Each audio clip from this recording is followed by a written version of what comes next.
Good morning, friends. Hello, is it an Sir, audible? good. You're audible, sir. Sir, good morning, sir. Very good morning. Uh, Sir, okay, So, very shall I good to. start? Or Yes, sir. Sir, before beginning, let me uh, just introduce your kind self to our participants. acha. Okay. So, good morning, everyone. Very warm welcome to you all. So, let me just introduce Professor Kadri. So, Professor uh, is working as a professor in KLE Technological University, Hubballi. He has got his graduation from Karnataka University, Dharwad, and then he got his post graduation from IIT Bombay, and then he went on to get his PhD from IIT Bombay from 2003. In 2003, he has over 30 years of experience of teaching at BVB College of Engineering and Technology, Hubballi. Now, Professor, he has worked as head of the department from 2007 to 2019 in the Department of Civil Engineering, and he holds the specialization in geotechnical engineering. Sir has a 20 years of experience in research. So, Professor, he has guided about 8 postgraduate projects, and then he has guided over 3 PhDs and one PhD he is guiding. Professor, he has got several publications in different international journals of repute.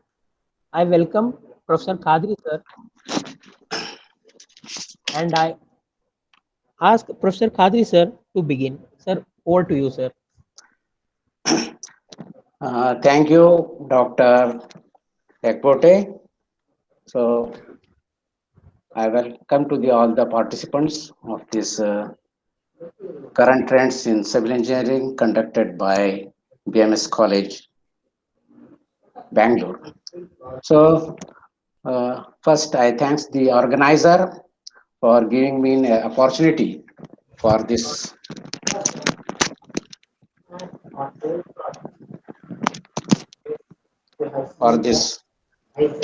First, I thanks the organizer for giving the opportunity to speak or share my views related to the engineering, geotechnical engineering aspects. And then I also welcome all the participants of this session. So today, as you know that my area of this specialization is the geotechnical engineering. So soil is one of the most common material which is available, and we have to utilize that material in such a way that it should be more economical and it will be environmental friendly. That is the thing. So with this regard, uh, I am presenting here about the use of the soil as an engineering material. So coming to this,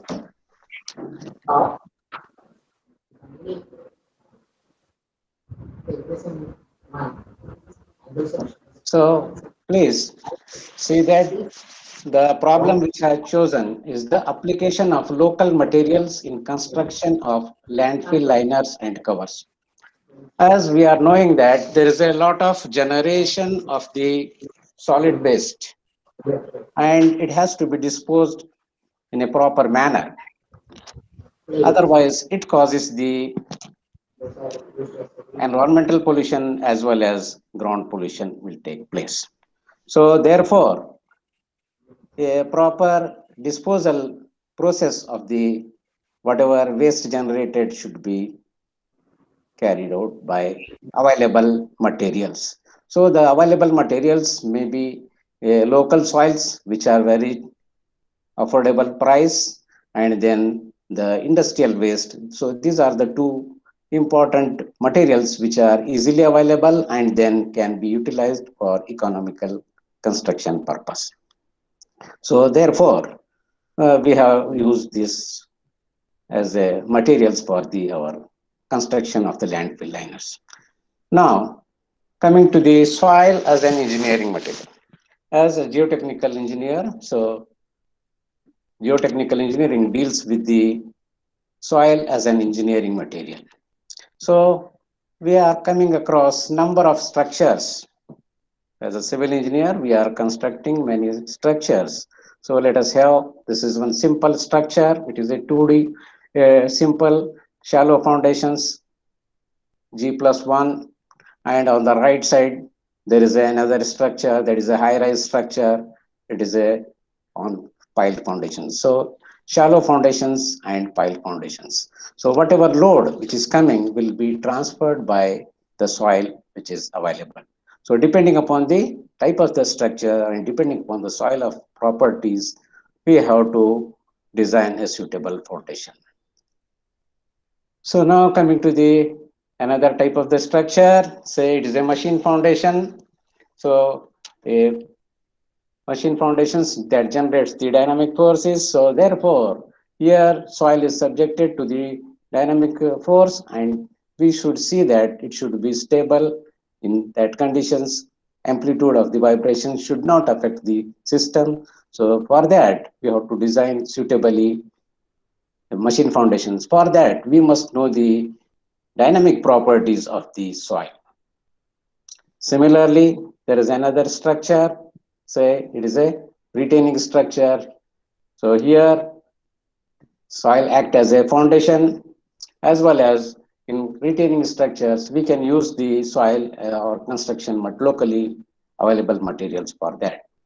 So in all these things, we are observing that there is a soil which is subjected to the loading, then strains are developed, stresses are there, strains are developed, and it will fail. So we must know the load carrying capacity of that and how the structure is failing. Similarly, we may have construction of a underground tunnels. In case of the tunnels, etc. So a proper slope should be designed and proper cutting of the inside material should be known and stresses in the material should be properly known. Then only we can construct the tunnels. So, and also we have to maintain a proper slope in that. So therefore, we must know the all the what are the forces acting in the system, and then we have determined properly so that we can construct a tunnel safely and durable. Then coming to the another facility, that is a engineering landfill. Engineering landfill is a structure which is constructed for safe disposal of solid waste, whatever generated. So the important components of this will be liners and covers, and then a system for gases which are generating to leachate, etc. So for that, the depending upon the type of the type and amount of the solid waste generated. So this will be designed for a period of 20 to 30 years. So very large area is required for that purpose. And therefore, we have to select a suitable material so that it can be easily constructed and it should act as a complete barrier for whatever leachate generated in the landfills. So therefore, a large quantity of the material is required. So therefore, we have to select a suitable material which is available, which act as a barrier to so that the leachate should not leak and it should not affect the groundwater, and at the same time it should not affect the environment. So with that intention, we have to select a suitable material.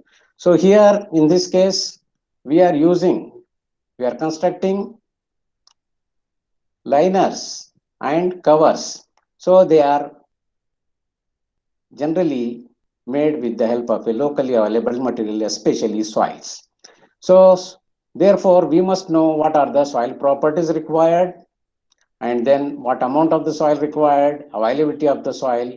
So therefore, it should be impermeable, and also it should be stable. So therefore, we have to select a suitable material, and it should be available in a nearby region.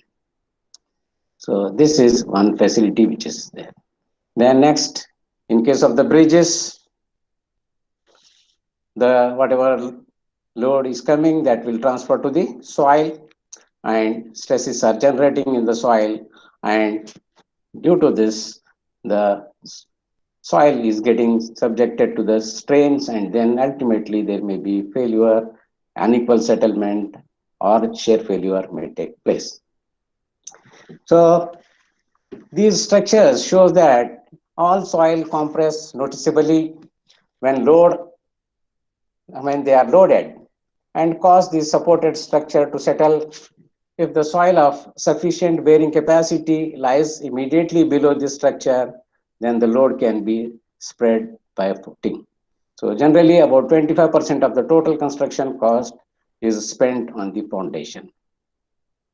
So foundation will fail either due to the bearing capacity or due to the settlement. So these are the two criteria which we can see in design of the foundation.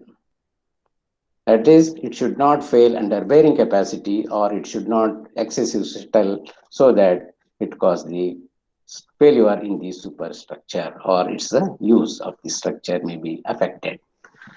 So this is a leaning tower of Pisa, which is subjected to the settlement failure, what we can say. And here on the right side, bearing capacity failure, which is showing that below the structure, there may be a general shear failure, it may be local shear failure, etc. will be taking place. Depending upon the soil, it will fail. So therefore, we have to know the what are the stresses are generating, what are the failure planes, and what are the area which is resisting, and from that we are in a position to determine the bearing capacity of the soil. So therefore, people have worked upon that, and then they have given the theories. So for determining the bearing capacity, or for finding the settlement, we must know the soil properties. That is, what are the shear parameters of the soil? What is the, it's a in situ unit weight of the soil, and then what is the failure phenomenon, how the material is failing, whether it is a general shear failure condition, whether it is a local shear failure conditions, or punching shear failure. When you know the type of the failure, when you know the soil properties and failure surface, you can find out the load carrying capacity or bearing capacity of the soil. Similarly, for finding the settlement, we must know the what are the different layers of the soil, and what are the soil properties, like compressibility characteristics of the soil. What is the CC of the soil? What is MEV of the soil? What is CV of the soil? And then what are the different thicknesses of the soil, and what are the stresses which are generating in the soil mass at different levels. So from that, we can find out the settlement. So therefore, for to use soil as an engineering material, so there are two types of the, we can use soil as a foundation material. We can use as a foundation material, or we can use soil as a construction material. So in case of the buildings, etc., we are using soil as a foundation material. And then in case of the facilities like landfills, in case of the construction of earth dam, in case of the embankments, construction of the roads and filling materials, etc., we are using soil as a construction material.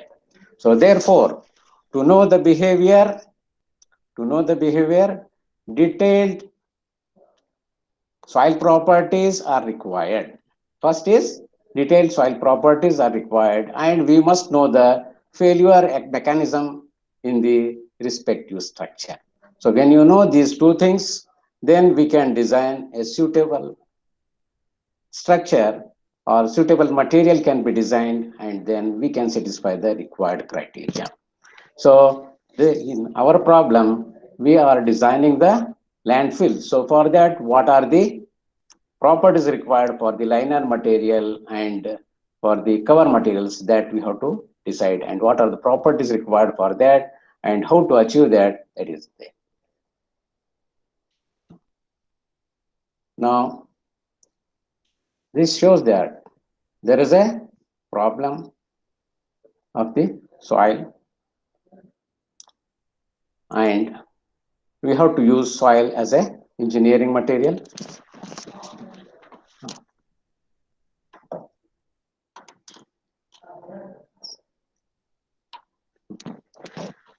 So as we are using the soil as an engineering material,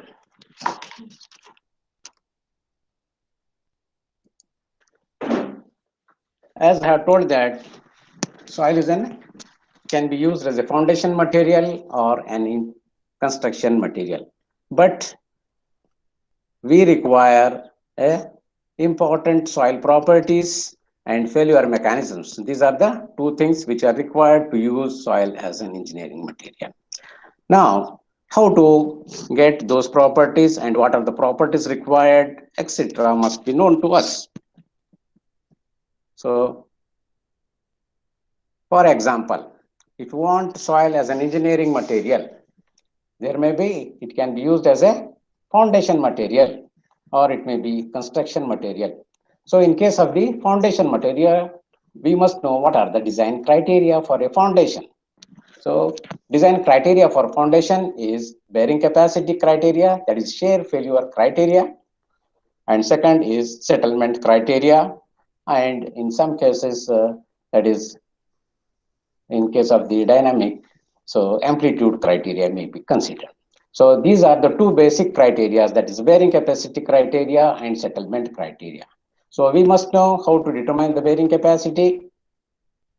Then we must know how to determine the settlement of the soil. So if you know those things, for determining the bearing capacity, what are the methods, what are the parameters required, then you can determine the bearing capacity. It may be safe bearing capacity or allowable bearing capacity, etc. Then similarly, settlement. So there may be different types of the settlements. It may be total settlement is due to the immediate or elastic settlement, reconsolidation settlement, or secondary consolidation settlement. For that, what are the parameters to be required and what are the tests to be conducted must be known. So if you satisfy these two criteria, if you satisfy the two criteria, that is bearing capacity criteria and settlement criteria, your foundation will be safe. Your foundation will be safe. Otherwise, you have to improve the properties of the soil or we have to make changes in the structure so that it should satisfy the criteria. So this is about when we are using soil as an engineering material for foundation purpose. Then another use, the second use of the soil is as a construction material. So there are the design criteria depends upon the type of the structures. So there are different types of the structures. Depending upon the type of the structures, the requirements are different. Requirements are different. So for example, if there may be a landfill, so in case of the landfill, we are having the important components like liners and covers, etc. So for that, what are the properties required? So what are the strength properties required? What are the hydraulic properties required, etc. must be known. Similarly, it may be earth dam. So in case of the earth dam, most of the material will be soil. So what will be the central core, what its permeability is there, what will be these upstream slope, downstream slope, stability of the slopes, etc. must be carried out. So therefore, for that, what are the parameters required? We must know for doing the slope stability analysis, or we must know the strength parameters. Then in case of the embankments also, soil we are using. So for that, we must know its strength parameters and we must do the stability analysis, etc. so that it should remain safe. Similarly, it may be road work, etc. In that also, we must know what are the CBR value of the soil, and then what is the type of amount of loading which is coming. So on that basis, we can design the road work. So depending upon the type of the structure, uh, engineering structure which you are going to construct, you have to, you must know details about the that structure, and then what are the forces which are generating, and what are the strength required, and what are the slope stability criteria to be considered must be known. Therefore, strength and slope stability and intended purpose must be known, and for that we have to satisfy the material of them. Now, let us say if you are designing the soil as a foundation material. So, whenever you are using soil as a foundation material, what is required? We have to determine bearing capacity, and then we have to know the settlement. So, for this purpose, first important thing what is required is that we must know in situ properties. We must know the in situ properties. That is, we have to collect undisturbed soil samples. We have to collect the undisturbed soil samples, and then if it is not possible to collect the undisturbed soil sample, field test is required, like penetration test, vein shear test, etc. may be conducted. So from that, soil properties can be determined. So in case of the foundation material, it is required to determine in situ properties. In situ properties are required. Now, for example, determination of bearing capacity. So we require for design purpose, design of foundations, we require safe bearing capacity or allowable bearing capacity.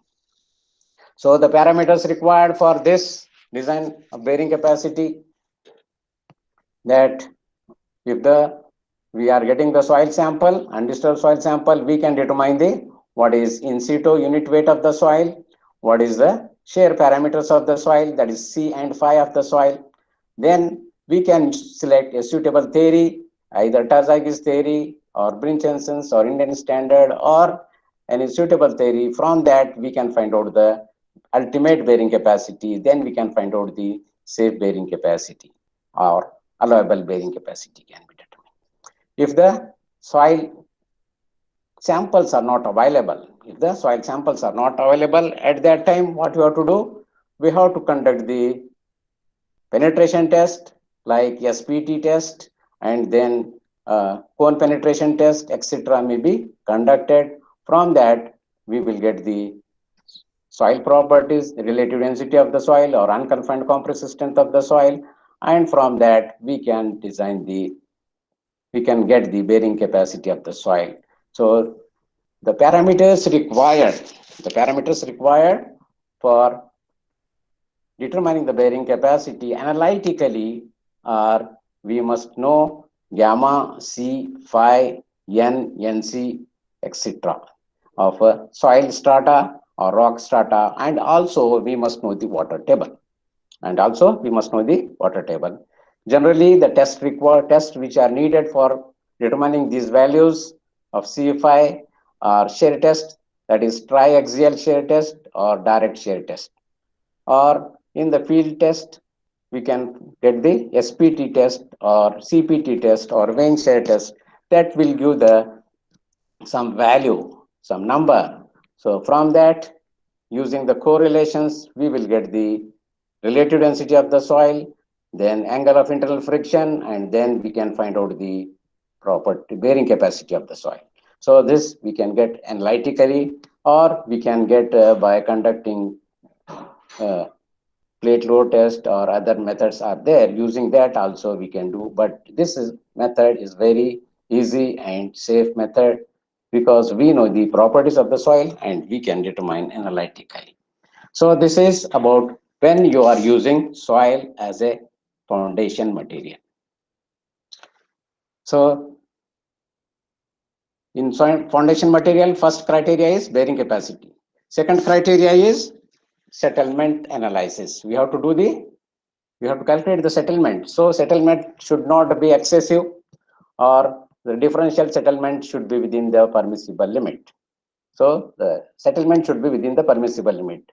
So whenever there is a differential settlement, at that time there will be possibility of the development of the stresses in the structure, and consequently it fails. If the settlement is very large, or even it may be uniform, it will loses. 1 second.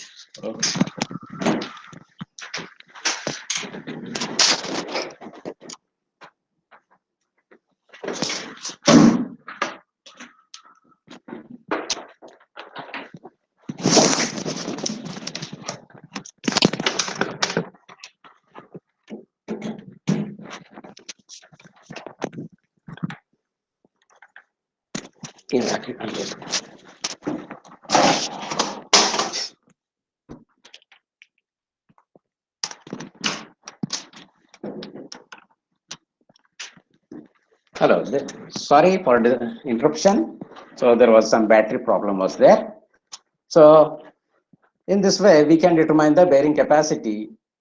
So we must know the soil properties, and we must know how to conduct the test, and then we will get those property using the proper theory. We can determine the bearing capacity. The next part, the next is settlement analysis. So as I have told that there are three types of the settlements. It may be immediate settlement or elastic settlement, primary consolidation settlement, and secondary consolidation settlement. To find these initial settlement or immediate settlement, elastic soil properties are required, that is E and nu of the soil of a different layers, and we must know the stresses which are generating in the soil layers at a different points. And to find out the consolidation settlement, we must determine the CC and MV of the soil, that is compression index of the soil and coefficient of volume compressibility. So for that, we have to conduct the consolidation test. So by conducting the consolidation test, we are in a position to get the soil properties like CC, CV, and MV. And from the triaxial shear test, we can get the values of the E and nu of the soil layers, or whatever soil data is available. On that basis, we can determine empirically the values of E and nu.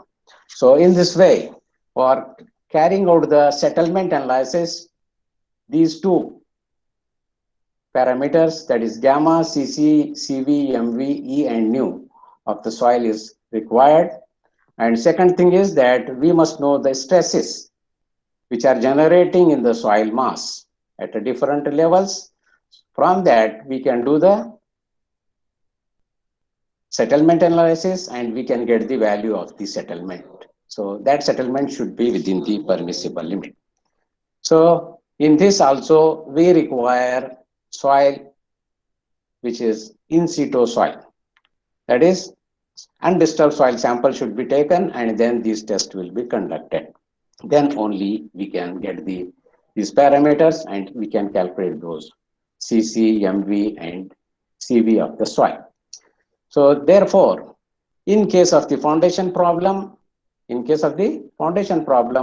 we require in situ soil properties. So we have to collect undisturbed soil sample, or we have to conduct in situ test to determine the properties of the soil.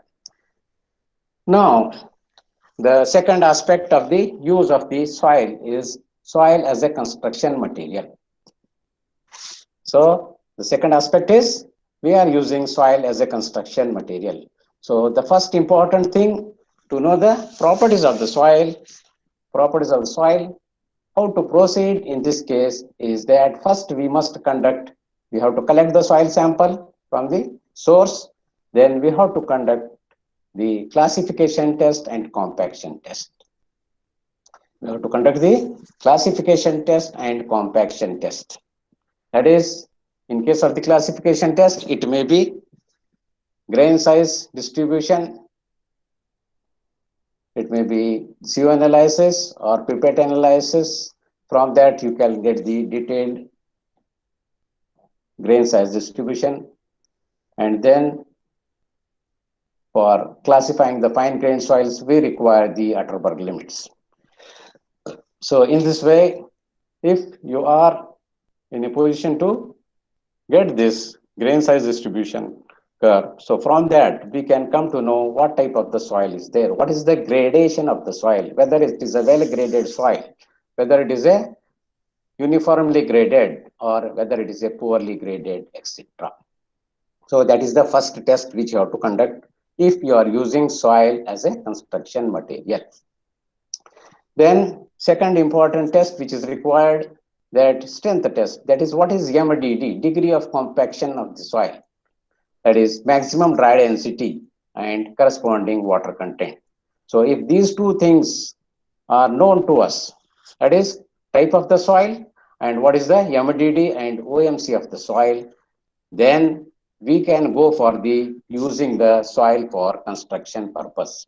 So depending upon the type of the project, we have to use and we have to improve the properties.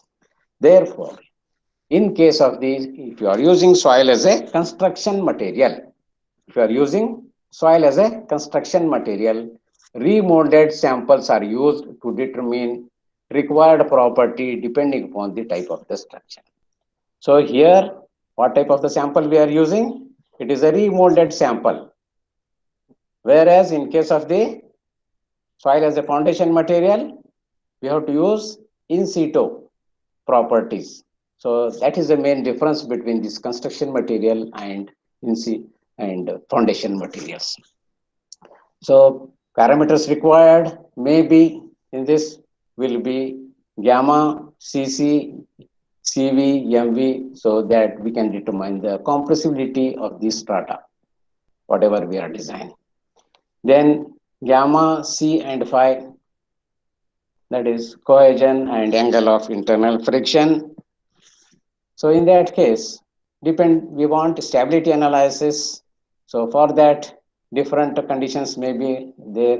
So a long-term stability or a short-term stability, for that we have to determine proper shear parameters C and phi. It may be effective shear parameters or uh, total shear parameters. So depending upon that, in case of the long range, effective shear parameters are used for that. So we must know the process of the stability analysis also. Or if there is a seepage study, hydraulic or hydraulic barriers, we have to determine the permeability of the soil. So there may be different methods of determining the permeability. Permeability may be determined by the permeameters, or indirectly it may be determined by the consolidation test data. So depending upon the problem, we have to use a suitable method for that. If you are designing a pavement or construction of the roads, etc., in that case, we require the CBR value. So these are some of the parameters which are required to use soil as a construction material. So when you want to use soil as a construction material, first and foremost important test which we are conducting is that classification test and compaction test. So from that type of the soil, it's a gradations and it's a strength value or degree of compaction may be known. So from that we will decide whether the material is suitable or not. And at the same time, we can determine the all these parameters, that is compressibility characteristics, strength characteristics, seepage characteristics, etc. So if you determine this, if they are within the permissible limit or required value, then we can use that material for construction purpose. It may be earth dam, it may be a, a landfill, or it may be road, whatever it may be. So depending upon that, we can go ahead. So this is about the use of soil as an construction material.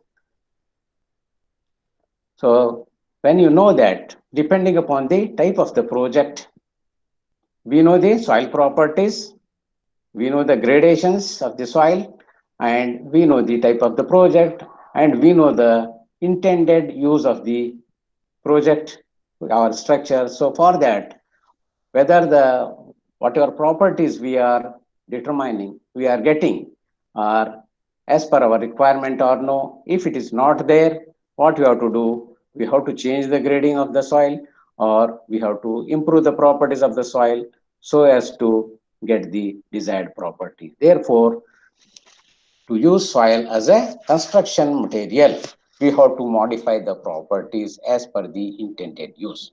So depending upon the type of the project, we have to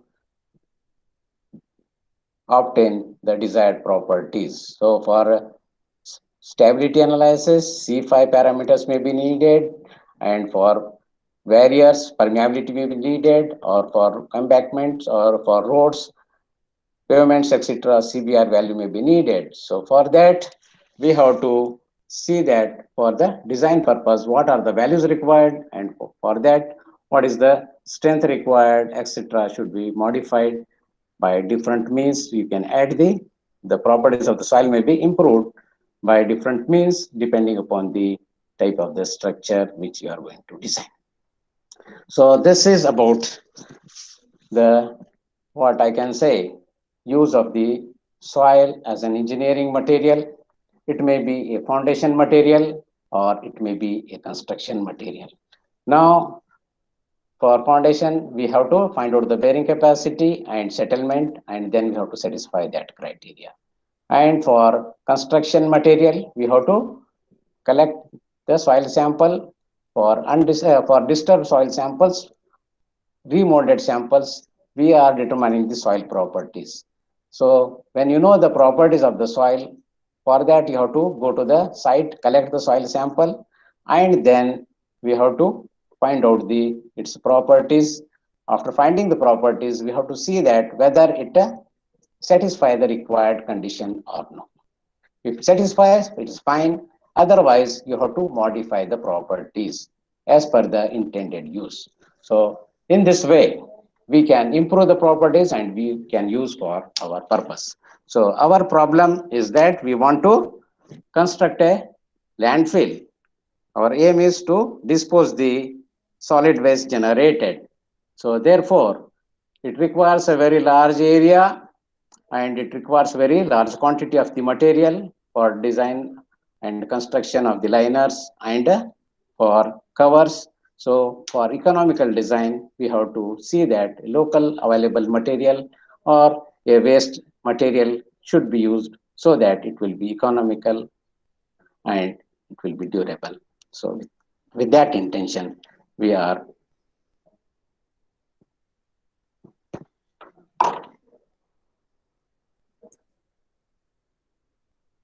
going for the uh,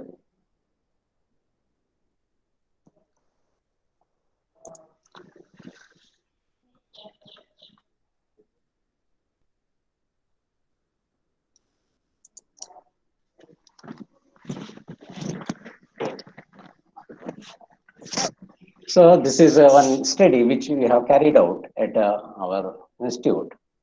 So that is application of the local materials in construction of landfill liners and covers. So one of my student, PhD student, was working with me on the landfill liners. So he has worked on that, and that data I wanted to present. So we must know, as I had told that for when you want to use soil as a construction material, the first important thing what is required is that we must collect the soil which is available or the waste which is available. We must know its properties, that is grade, its classification and strength, that is bearing its MDD value should be known. After that, depending upon the intended use, we have to satisfy the design criteria, design properties of the material, then it will be. For that, you have to do many options so that you can get the desired values. So for example, here in our study,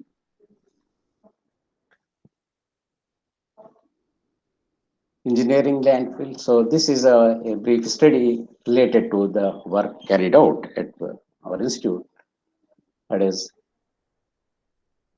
development of the landfill liners and covers using the local materials.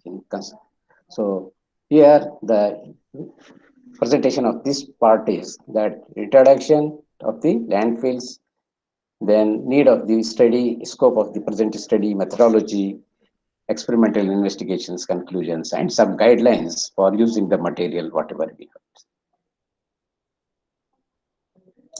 So now coming to the what is engineering landfill? So it is a use for proper disposal of municipal solid waste. So here the material will be contained in a just like a container. So engineering landfills are suitably designed final repositories of unwanted and unusable waste. So this is a cross section of a engineering landfill. So it consists of a liner material as well as covers. So these are the two materials, important components that must be used. So its thickness, etc., must be about 7.7 to zero point 0.1 meter. So for that, and it is covering a very large area. So large amount of the soil is required. So requirement of the landfills in India. So as the developments in day-to-day life is going on. Therefore, loss of generation of the solid waste goes on increases. Due to that, to meet that requirement, this table shows that as the day, as we are going from 1997 to 2047, the area required for this landfill is from 200 to 1400 square kilometer. So that much large area is required. So now at, at least about 400 square kilometer area is required. For that, how much amount of the material is required, you can think over it. So now, what is the primary objective of the landfill design? So the first important aspect of the landfill design is that to minimize infiltration of the surface water into the waste through top cover. So from the top, it should not go into the container, that is your landfill. Then to collect the gas and leachate produced within the landfill and to minimize the percolation of the leachate to the subsurface through the liner. So these are the three intended use or objectives of the landfill design. That whatever water or infiltration is taking place from the surface should not go into the landfill, and whatever gases which are generating must be produced within the landfill should be collected and disposed properly. Then third is that minimize the percolation of the leachate to the subsurface through the liner. So in this way, ground pollution and environmental pollution should be reduced. That is the main aim. Then what are the its important components? So this is the objectives. Then we must know the what are its important components. Important components are liners and covers. They are considered as important component. Bottom liner prevents the percolation of the leachate into the ground. So bottom liner will prevent the percolation of the leachate into ground. Then top cover reduces the infiltration of the rain or surface water into the landfill. Also, top cover controls the escape of the landfill gas into the atmosphere, hence minimize the air pollution. So the important components are landfill liners and covers. Then what are the different types of the liners? So there are different types of the liners. Most generally used are composite clay liners. Among the different liners available, composite clay liners are preferred due to its low hydraulic conductivity, large attenuation capacity, and resistance to the damage, and also self-healing capacity. So generally, composite clay liners, that is CCL, are preferred because of its low conductivity, resistance to damage, and self-healing capacity. Now, this figure shows a composite clay liner. So, a composite clay liner consists of a geomembrane in combination with a compacted clay or oil layer. So, this clay layer or compacted clay layer is nothing but a barrier that has to be designed in our study. So this is a typical landfill cover, topsoil drainage layer, then compacted clay layer, and gas control and waste, etc. So this is about the cross section of the landfill cover. So this is the cross section of the clay liner. So here the component clay, compacted clay, it is a soil or any locally available material. So large quantity is required, that we have to decide what are its properties required, and if not, how to satisfy those.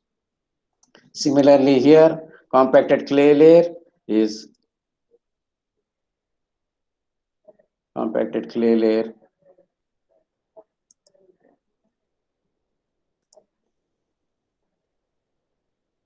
So this is compacted clay layer and its thickness about 7.70 centimeter to 1 meter. So therefore, large quantity is required.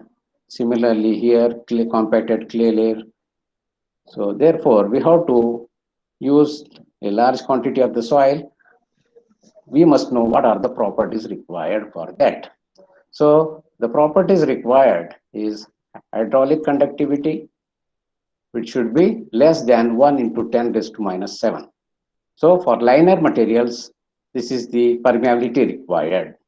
And second is strength characteristics. So shear strength should be more than 200 kilopascals. And third characteristics required, capability to resist the action of leachate.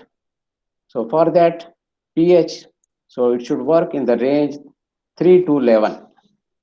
So for that, we have to satisfy the criteria. Hydraulic conductivity should be less than 10 raised to minus 7. Strength characteristics, shear strength should be more than 200 kilopascal, and capability to resist the action of the leachate. So pH value should be between 3 and 11. For that, these two criteria should be satisfied, that is strength and permeability. So this is for liner material. And these are some of the characteristics for selecting the soil. That is, should have at least 20% of the fines, and plasticity index should be greater than 10%. The coarse fragment should be screened to note more than about 10% gravel size particles. So it should have at least 20% fine so that it can reduce the permeability, and also should be plasticity index should be more than 10. So these are the properties of the soil, and these are the strength characteristics and some criteria to be satisfied for a liner material. Now coming to the cover materials. So in case of the cover material, permeability should be in the range 10 raised to minus 5, and other properties are same as it is. So permeability will be slightly less, may be permitted, that is 1 into 10 raised to 5. Whereas in case of the liner, it will be 10 raised to minus 7.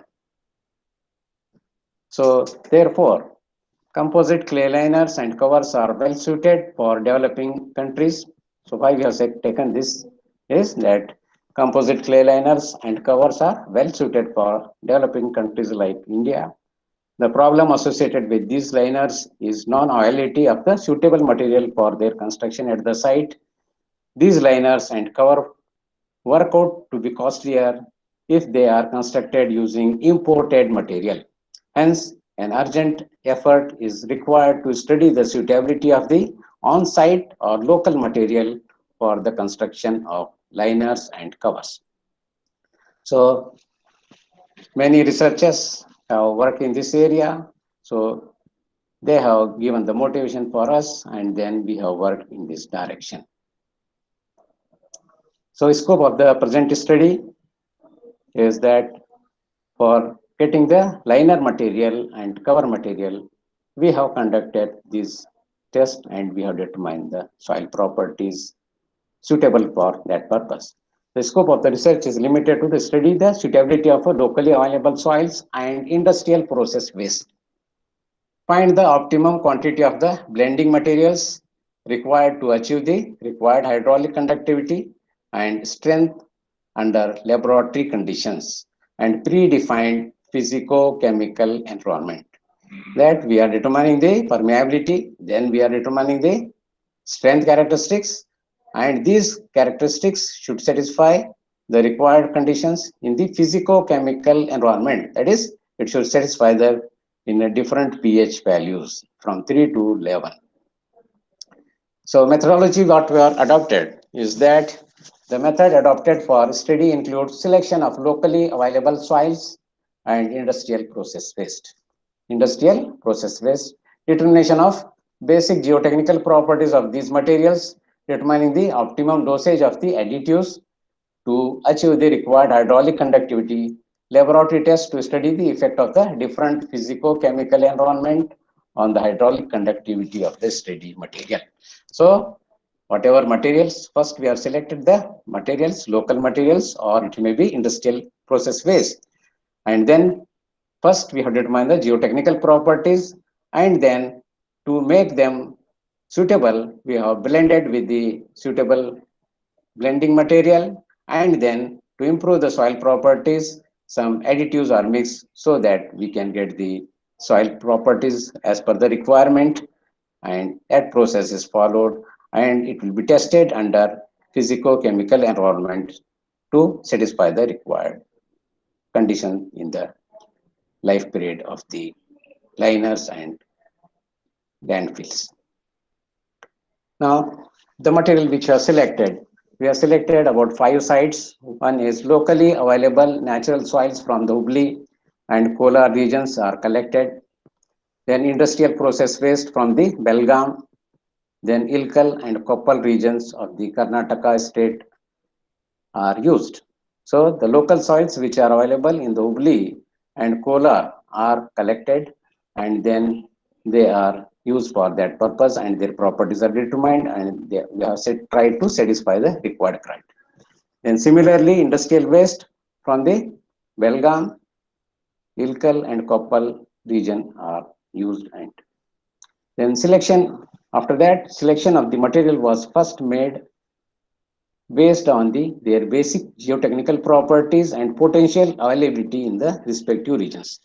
That the selection of the material is on the basis of the geotechnical properties required and its availability of the material. That is, large quantity of the material is required, and it should satisfy the required conditions for a liner as well as a covers. So the geographical locations of the study material is in Karnataka, that is North Karnataka preferably. So this shows sites at Hubli, Kolar, Ilkal, and Belgaum, etc. So areas of the study material, that is Halumannu from the Hubli, North Karnataka, Kolar soil from the South Karnataka, then red mud from the North Karnataka, that is Belgaum, industrial waste, that is, then granulated polish waste, granite polish waste, that is from the Ilkal quarries, then granular slag, that is from the phosphate. So in this way, these are the areas from which we have collected the material, and we have studied their suitability, and then we have suggested the additives. Whatever we have used are bentonite. Sodium bentonite is used for reducing the permeability. In the present study, commercially available sodium bentonite is used as a additive for reducing the permeability. That is a blending material. 5 to 8% of that may be used, and then its permeability will be reduced. Then to get a desired shear strength of the soil, the material is mixed with lime or cement, and then its a strength, that is unconfined compressive strength, is improved to required level. So blending with the bentonite, sodium bentonite, and increasing the strength by means of lime and cement will be carried out and satisfied the design criteria. So the parameters and environmental studies, whatever. So parameters and environments in which the study is carried out, that is geotechnical parameters, that is hydraulic conductivity, permeability of the soil, that is strength, shear strength of the soil, that is unconfined compressive strength.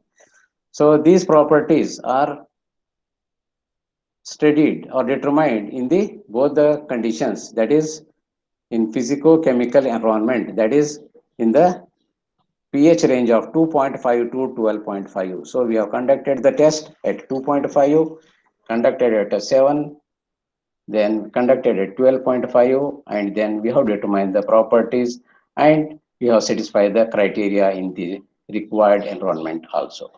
So this is the study parameters and the environment. So this is the collection of the soil samples, and the left of the first figure shows that collection of the soil sample at Kolar site and the tests which are conducted in the laboratory. So this consolidation test is conducted for determining the permeability of the soil. Then unconfined compression test is conducted for determining the shear strength of the soil. So these are the samples which are showing the unconfined compressive strength samples. So this figure shows the sample collected and experimental setup.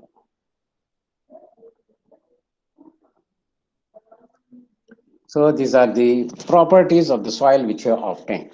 So after conducting the practicals, we have determined the soil properties, that is utterable limits, and then grain size analysis. From that, we will get the grain size distribution curve, nature of the curve will be known, and then we can come to know whether it is a well graded, partially graded, poor graded, or uniformly graded, etc.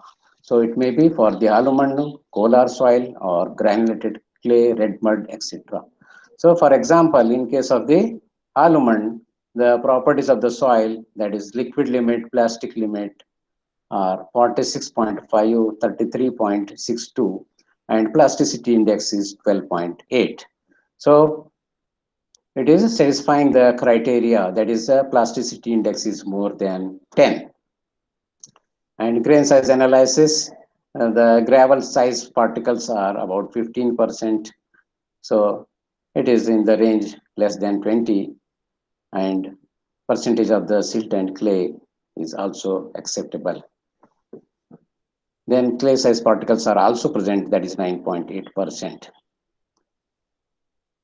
Then MDD value, that is 13.92 kilonewton per square meter. That is it is a light material. It is what we can say. Similarly, kolar soil, which is having plasticity index slightly less, and gravel size is very less in that, it is just like a powder. Then sand size particles are more, and silt and fines are more in that case. So it is we can say it is a less plastic. Similarly, red mud, which is obtained from the Belgaum as a solid waste developed from the aluminum industry.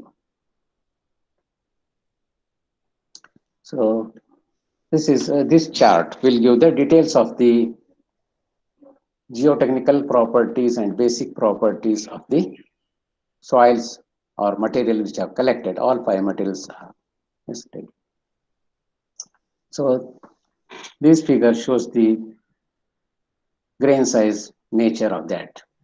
So kolar soil and alumino, they are showing the somewhat nearer to the well-graded soil, whereas in case of the red mud, etc., it is a uniformly graded type of the soil. Similarly, compaction curves shows these are the different values of the compaction curves of the material. So when you know the grading, when you know the compaction characteristics, then you can improve the properties required, and then we can satisfy the criteria. Now, let us say one of the material, that is aluminum, as a liner and cover material. So the first material is a aluminum as a liner and cover material. So the experimental program which I have designed is as follows. So it consists of all the materials, that is aluminum, kolar, soil, red mud, then industrial waste, then slag, etc. So for example, aluminum, which is available at locally available soil, this will be, so first there are two aspects which we have considered, that is first plain soil, and we have conducted the test, that is what is the hydraulic conductivity, that is permeability. So for that, consolidation test in acidic, neutral and alkaline, and then strength test is conducted for 1 day, 7 days, 28 days, and then we obtain these. So for that, lime and cements are added to as so as to get the desired property. So to reduce the permeability, we have to mix the sodium bentonite. So it is mixed first with 1%, 2%, 3%, 4%, and 5%. So it has been observed that permeability, as the percentage of the blended material sodium bentonite increases, the permeability goes on reduces. And also as the percentage of the lime and cement increases, the strengths are increasing with the increase in the time, that is due to curing. So this is the experimental program which we have set up. For each material, we have determined all those properties and we have satisfied the design criteria. Now, first criteria, that is hydraulic conductivity of a aluminum blended with the sodium bentonite. So hydraulic conductivity and consolidation behavior of the aluminum and blended with 1, 2, 3, 4, and 5%. So these are the 5% is optimum dose what we have obtained. So 5% is a optimum sodium bentonite investigated. So this is the our observation. So these are the relationship between the hydraulic conductivity and pressure which are applied in case of the consolidation test. So as the consolidation pressure increases, the value of the hydraulic conductivity is decreasing. So for 49.1 kilopascal, the value may be 2.17. Then for 1.47, 5.3 into 10 raised to minus 8, and for 245 kilonewton per square meter, its value is 2.46 into 10 raised to. So as the pressure is increasing, consolidation pressure is increasing, the value of the permeability is reducing, and also you can see that there is a decrease in the void ratio value as you are going from lower pressure to higher pressure. This is the relationship we have observed.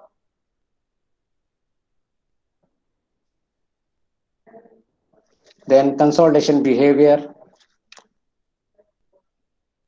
effect of pressure on void ratio. So relationship between void ratio, etc. for that will. And it's E log P curve for so this is for plane.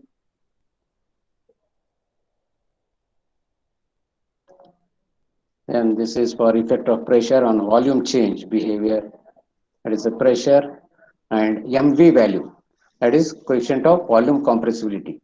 So it has been observed that as the pressure is increasing, coefficient of volume compressibility is also decreasing. So it is in the curve form, whereas E log P curve, it is a straight line.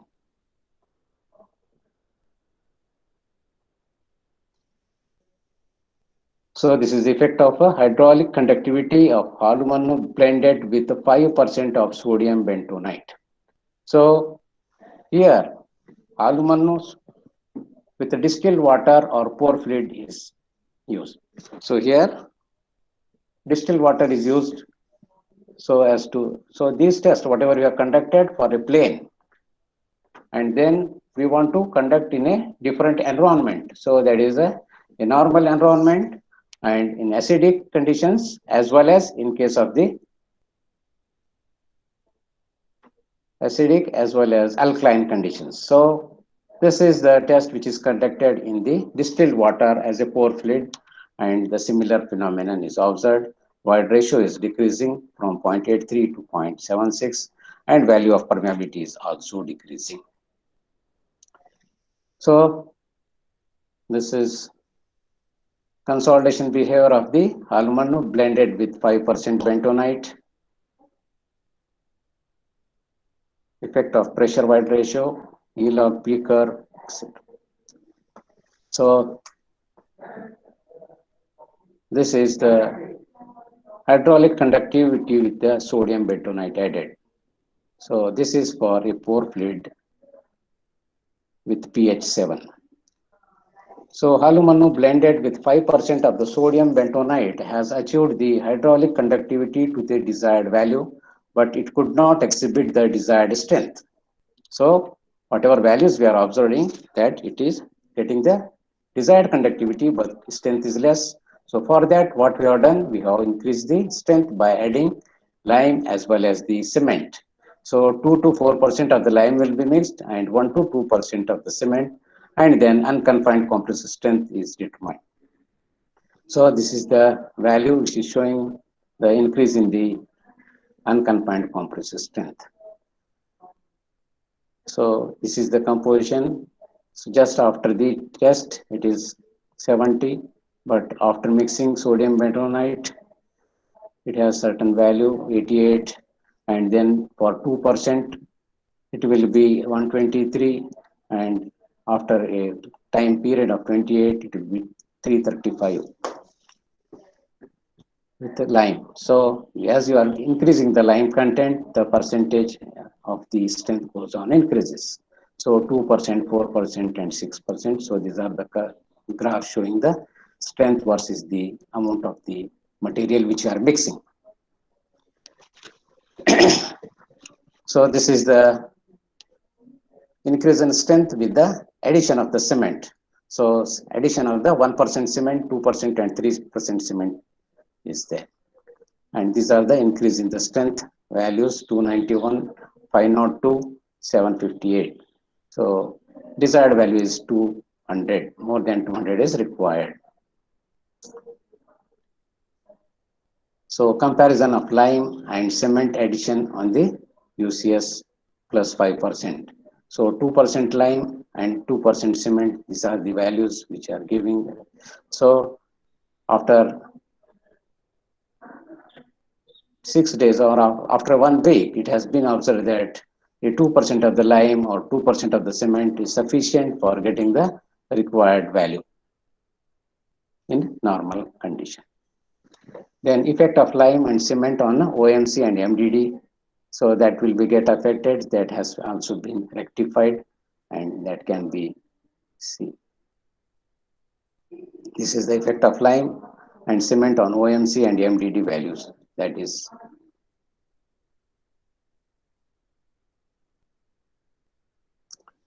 as you are increasing the blended material, then the OMC is getting reduced. Hydraulic conductivity of Alumanu and blended under physicochemical. So in this way, for different percentages, we are determining the permeability in different physical chemical environment. So here, this is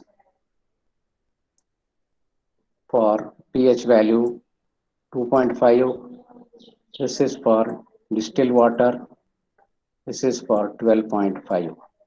Similarly, this is for distilled water.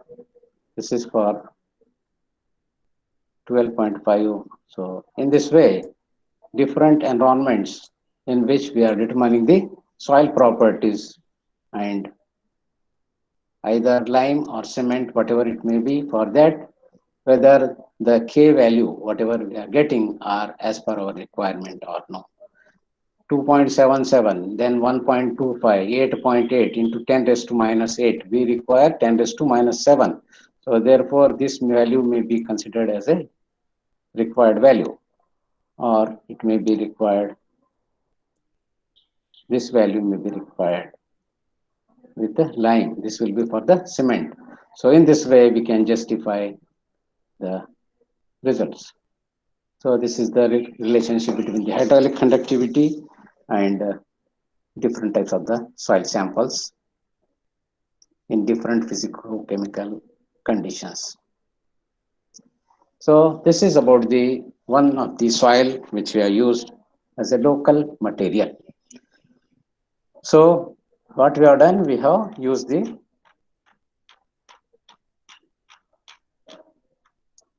this methodology, and then we have first blended the material with 1 to 5%, and then optimum blended material sodium bentonite will be determined, and for that hydraulic conductivity in all the possible conditions will be done.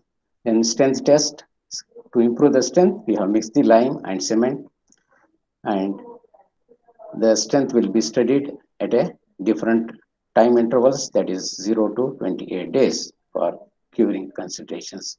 So in this way, the properties whatever desired as per the codes, as per the standards are satisfied, and then we can select the required percentage of the bentonite as well as the either cement or lime for improving the shear strength of the soil in required environment conditions. So in this way, this will be one study related with the soil which is available, local available soil, that is Halumanu. Then similarly, there is a kolar soil which is used for this one. So this is also available in the abundant in kolar, and the properties of that we have seen. So for similar test will be conducted for that, and then we have satisfy the required conditions of the strength, required conditions for the permeability and different physico-chemical environment. Under that, required values are determined, and we have suggested the values. So this is for the soils. And then we have used the helical granite polish for the same purpose, but it is a material industrial waste. So therefore, it's a uniformly graded soil nearly, and its permeability is slightly high. So therefore, the amount of the bentonite required would be more in this case, which has been observed. Similarly, then another material, that is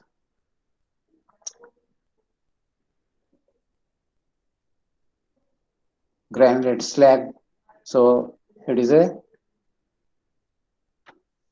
obtained from the granulated material, which is more permeable, and it requires bentonite of about more than 8 to 10%. So, and the required properties are not suitable. That was observed in that. So, most suitable methods are here. That is the two materials, whatever kolar soils as well as Hubli, that is aluminum, and then the material, whatever from the Belgaum industrial waste, red mud, and material from the Ilkal granite polish waste that is used as considered for the use as a liner materials and cover materials. So at the end of that study, so in granulated slag, it requires about 20% of bentonite, so we have neglected or discarded that material. Conclusions, whatever we can draw from our study, that out of the four materials studied, Three materials, namely aluminum, kolar soil, and red mud, were found suitable for landfill liners.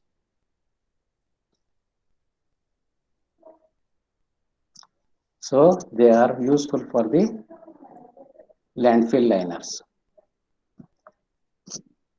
and covers purpose. Then regards to the hydraulic conductivity and strength behavior after blending with sodium bentonite. It was found that alkyl granite polish waste was not suitable for landfill liners. However, it was found suitable for landfill covers. It is useful for landfill covers. So this is our observation.